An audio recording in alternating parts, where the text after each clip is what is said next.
दोस्तों, खोज करना इंसान की फितरत है। इसके लिए वो किसी भी हद तक जाने को तैयार होता है। तभी तो इंसान उस चीज को खोजने में जुटा हुआ है जिसकी कोई हद नहीं, जिसका कोई ओर छोर नहीं। पर वो आखिर क्या है जिसका कोई ओर छोर नहीं है? दरअसल हम जिसकी खोज में जुटे हुए हैं वो है हमारा ब्रह्मांड।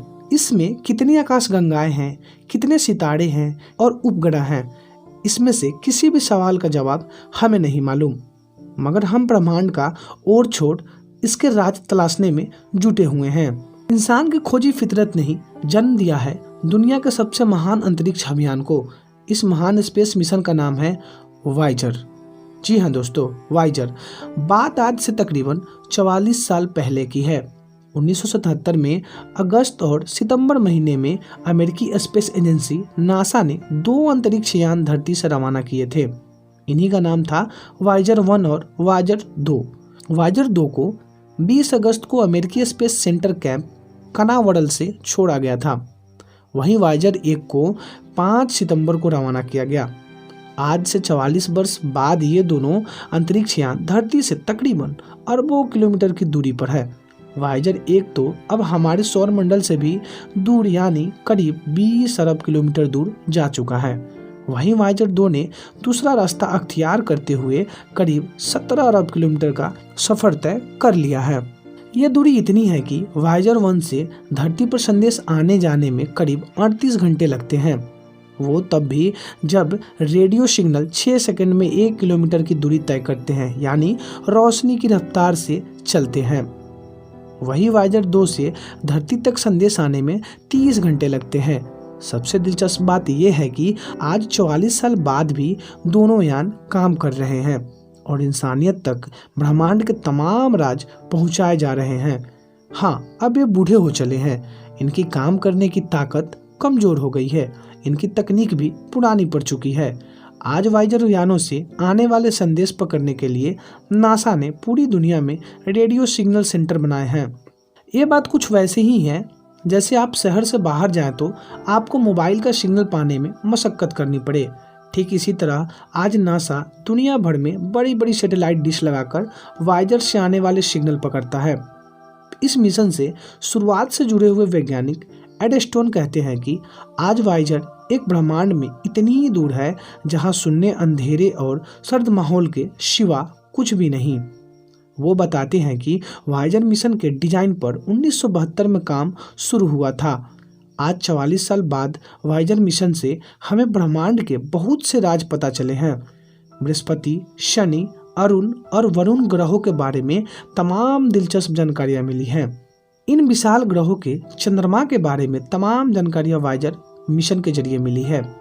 वायेजर मिशन से जुड़े एक और शख्स मरहूम कार्ल सगन ने वायेजर यानों से ग्रामोफोन जोड़ने के प्रोजेक्ट पर काम किया था। वो पहले अमेरिका की कॉर्नेल यूनिवर्सिटी में एस्ट्रोफिजिक्स पढ़ाया करते थे। बाद में सगन नासा के लिए काम करने लगे। वो मंगल ग्रह पर जाने वाले पहले मिशन वाइकिंग का भी हिस्सा थे। उन्होंने बच्चों के लिए विज्ञान की कई दिलचस्प किताबें लिखी है। कई रेडियो और टीवी कार्यक्रम में भी भागीदारी ली। वायेजर यानों में ग्रामोफोन लगाने का मकसद एक उम्मीद थी। उम्मीद ये कि धरती के अलावा भी ब्रह्मांड में कहीं जिंदगी जरूर है। सफ़र करते करते जब किसी और सभ्यता को हमारे वायेजर मिले तो उसे इंसानी सभ्यता की एक झलक इन ग्रामोफोन रिकॉर्ड के जरिए मिले। यानी वायेजर सिर्फ एक स्पेस मिशन नहीं बल्कि सुदूर ब्रह्मांड को भेजा गया इंसानियत का संदेश भी है। ये ग्रामोफोन तांबे के डिस्क से बने हैं जो करीब 1 अरब साल तक सही सलामत रहेंगे।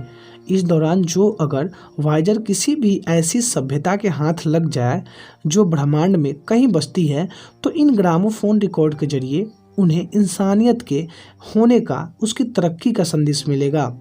नासा के सीनियर वैज्ञानिक एड स्टोन बताते हैं कि वायेजर यानों को साल 1977 में रवाना करने के एक वजह थी। उस साल सौर मंडल के ग्रहों की कुछ ऐसी स्थिति थी कि सभी बड़े ग्रहों यानी जुपिटर, सैटर्न, यूरेनस और नेपच्यून से होकर गुजरते। इस मिशन पर काम करने वाली लिंडा स्प्लिकर बताती हैं कि ग्रहों की स्थिति की वजह से उस दौरान नासा में काम कर रहे कई लोगों के बच्चे हुए थे। आज इन्हें वायेजर पीढ़ी के बच्चे कहा जाता है।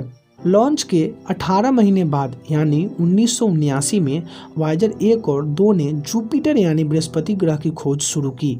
दोनों स्पेसक्राफ्ट ने सौर मंडल के इस सबसे बड़े ग्रह की बेहद साफ दिलचस्प तस्वीर भेजी। वायेजर मिशन से जुड़े इकलौते ब्रिटिश वैज्ञानिक गैरी हंट बताते हैं कि वायेजर यानों से आने वाली हर तस्वीर जानकारी की नई परत खोलती थी। वायेजर मिशन से पहले हमें यही पता था कि सौर मंडल में सिर्फ धरती पर ही ज्वालामुखी पाए जाते हैं, लेकिन वायेजर से पता चला कि जुपिटर के एक चंद्रमा पर भी ज्वालामुखी है। एड स्टोन कहते हैं कि वायेजर मिशन ने सौर मंडल को लेकर हमारे तमाम ख्याल गलत साबित कर दिए। जैसे हमें पहले ये लगता था कि समंदर सिर्फ धरती पर है, मगर वायेजर से आई तस्वीरों से पता चला कि जुपिटर के चंद्रमा यूरोपा पर भी समंदर है। आज की तारीख में वायेजर मिशन की ओरिजिनल तस्वीर को लंदन के क्वीन मैरी कॉलेज की लाइब्रेरी में रखा गया है, क्योंकि नासा ने इन तस्वीरों की डिजिटल कॉपी बना ली है। गैरी हंट बताते हैं कि वायेजर 1 ने शनि के चंद्रमा मिमास की तस्वीर भेजी थी, तो उन्हें देखकर सभी लोग हैरान रह गए थे। वो दौर स्टार वार्स फिल्मों का था, इसीलिए वैज्ञानिकों ने मिमास को थेड स्टार का फिल्मी नाम दिया था। वायेजर ने तस्वीरों के जरिए हमें शनि के छल्लों के नए राज बताए थे। इस मिशन से पता चला था कि शनि के उपग्रह टाइटन पर बड़ी तादाद में पेट्रोकेमिकल है और यहाँ मीथेन गैस की बारिश होती है। वायेजर मिशन के जरिए हमें शनि के छोटे से चंद्रमा एनसेलेडास का पता चला था। बाद में कैसिनी ह्यूजेंस मिशन के जरिए भी इसके बारे में कई जानकारियाँ मिली। आज की तारीख में सौर मंडल में जिंदगी के सबसे ज़्यादा आसार शनि के चंद्रमा एनसेलेडास पर ही दिखते हैं। वैज्ञानिक एमिली लड़ाकावाल कहती है कि शनि का हर चंद्रमा अपने आप में अलग है। एमिली के मुताबिक वायेजर के जरिए हमें ये एहसास हुआ कि शनि के तमाम चंद्रमाओं की पड़ताल के लिए हमें नए मिशन भेजने की जरूरत है। नवंबर 1980 में वायेजर 1 ने शनि से आगे का सफर शुरू किया। 9 महीने बाद वायेजर 2 ने सौर मंडल के दूर के ग्रहों का रुख किया। वो 1986 में यूरेनस ग्रह के करीब पहुंचा। वायेजर 2 ने हमें यह बताया कि ग्रह गैस से बना हुआ है और इसके 10 उपग्रह हैं। 1989 में वायेजर 2 ने नेपच्यून ग्रह के करीब पहुंचा, तो हमें पता चला कि चंद्रमा तो बेहद दिलचस्प है। ट्राइटन नाम के चंद्रमा पर नाइट्रोजन के गीजर देखने को मिले। सौर मंडल के लंबे सफर में वायेजर 1 और 2 ने इंसान को तमाम जानकारियों से लबरेज किया है। हमें पता चला कि धरती पर होने वाली कई गतिविधियां सौर मंडल के दूसरे ग्रह पर भी होती है। वायेजर की खोज की बुनियाद पर ही बाद में कई और स्पेस मिशन शुरू किए गए, जैसे शनि के लिए कैसिनी ह्यूजेंस मिशन स्पेसक्राफ्ट भेजा गया। बृहस्पति ग्रह के लिए गैलीलियो और जूनो यान भेजे गए। अब कई और मिशन सुदूर अंतरिक्ष भेजे जाने की योजना है। हालांकि फिलहाल यूरेनस और नेपच्यून ग्रहों के लिए किसी नए मिशन की योजना नहीं है। तब तक हमें वायेजर से मिली जानकारी से ही काम चलाना होगा। इंसान के इतिहास में ऐसे गिने चुने मिशन ही हुए होंगे जिनसे इतनी जानकारियाँ हासिल हुई। आज 44 साल बाद तकनीक ने काफ़ी तरक्की कर ली है। ऐसे में वायेजर यान पुराने पड़ चुके हैं। वायेजर दुनिया के पहले ऐसे स्पेस मिशन थे जिनका कंट्रोल कंप्यूटर के हाथ में था। आज 44 साल बाद भी दोनों ही यान खुद से अपना सफ़र तय करते हैं, अपनी पड़ताल करते हैं और ज़रूरत पड़ने पर अपना बैकअप सिस्टम चालू करते हैं। वायेजर को बनाने में इस्तेमाल हुई कई तकनीक हम आज भी इस्तेमाल करते हैं। आज के मोबाइल फ़ोन और सीडी प्लेयर वायेजर में इस्तेमाल हुई कोडिंग सिस्टम तकनीकी का इस्तेमाल करते हैं।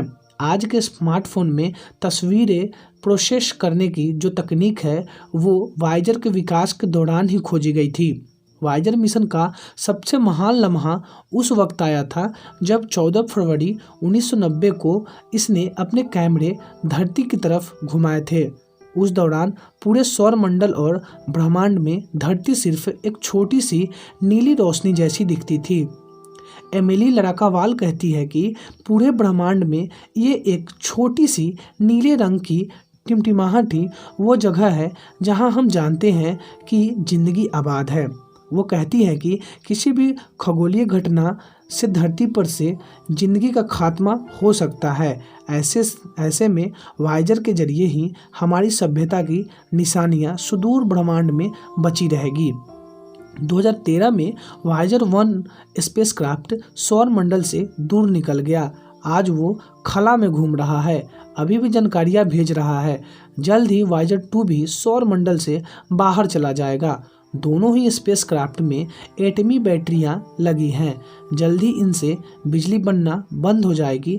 हर साल इनसे 4 वाट कम बिजली बनती है। वायेजर के प्रोग्राम मैनेजर सूडी हार्ड कहते हैं कि हमें बहुत सावधानी से वायेजर मिशन को जारी रखना है। इसके पुराने पड़ चुके यंत्र बंद किए जा रहे हैं। दोनों के कैमरे बंद किए जा चुके हैं क्योंकि अंतरिक्ष में अंधेरा है, देखने के लिए कुछ भी नहीं है। बिजली बचाकर वायेजर को सर्द अंतरिक्ष में गर्म बनाए रखा जा रहा है।